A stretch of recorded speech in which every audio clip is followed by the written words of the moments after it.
আমার নাম কি? মোহাম্মদ ইনজামাম। ব্যথা পাইছো এখন? কলেজে যাওয়া আসে কি কষ্ট করো? এটা দিয়ে পায়ের চিকিৎসা করাবা, তারপর হচ্ছে ইয়া করবা। সকল আহতদের আমরা একটা হিসেবে আমাদের যে সীমান্তবর্তী দায়িত্বপূর্ণ সাপোর্ট দরকার হয় আমাদের পক্ষ থেকে সবসময় সাপোর্ট দিয়ে যাবো, ঠিক আছে?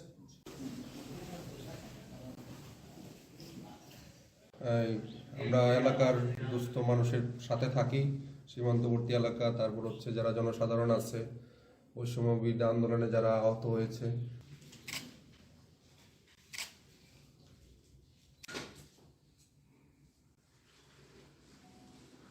1 লক্ষ টাকা দিয়ে তোমার চিকিৎসা করাবা, আর হচ্ছে তোমার পরে সাপোর্ট লাগে আমাদের ব্যাটালিয়ন থেকে সকল ধরনের সাপোর্ট তোমাকে দিয়ে যাবো আমরা, ঠিক আছে?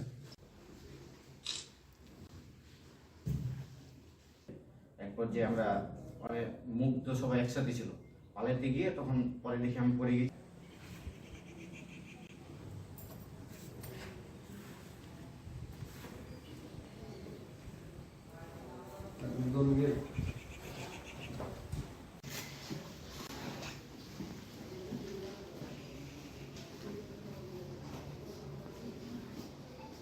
বৈষম্য বিরোধী ছাত্র জনতার আন্দোলনে আমাদের 59 বিজিবির দায়িত্বপূর্ণ এলাকায় কয়েকজন আহত হয়েছেন।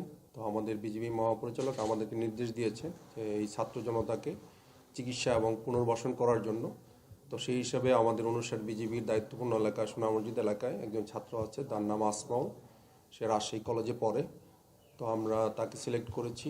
তো আমরা আমাদের ব্যাটালিয়নের পক্ষ থেকে, বিজিবির পক্ষ থেকে আমরা 1 লক্ষ টাকা নগদ অনুদান দিচ্ছি তার চিকিৎসার জন্য এবং পড়াশোনার খরচ চালিয়ে যাওয়ার জন্য। তার পড়াশোনা শেষ হলেও তার যদি কোনো ধরনের অন্যান্য সাহায্য সহযোগিতা প্রয়োজন হয় আমাদের বিজিবি সবসময় তার পাশে থাকবে। 22 জুলাই আমরা যখন আন্দোলনটা শুরু করি, তারপরে তো আমি সোনা মসজিদে শান্তিপূর্ণভাবে যে আমাদের মিছিল ছিল সেটাতে পুলিশ যখন লাঠিচার্জ শুরু করে, তখন এই মুহূর্তে আমি আন্দোলনে আহত হই এবং আমার পায়ের নিচে ফ্র্যাকচার হয়। তো আমাদের মতো সব অসহায়দেরকে হসপিটালে আমরা দীর্ঘদিন চিকিৎসা অবস্থায় ছিলাম। তো আমাদেরকে পুনর্বাসনের জন্য যে বিজিবি 59 ব্যাটালিয়ন যে উদ্যোগটা নিয়েছেন এটা অবশ্যই প্রশংসনীয়, এবং আমি চাই আমাদের মতো আরও যারা অসুস্থ বা এরকম হাসপাতালে চিকিৎসাধীন অবস্থায় আছে তাদের কল্যাণে বিজিবি যেন আবার আগে এগিয়ে আসে, এবং এই টাকাটা আমি আমার চিকিৎসা এবং পড়ালেখা এই সকল কাজেই আমি ইনশাল্লাহ খরচ করব।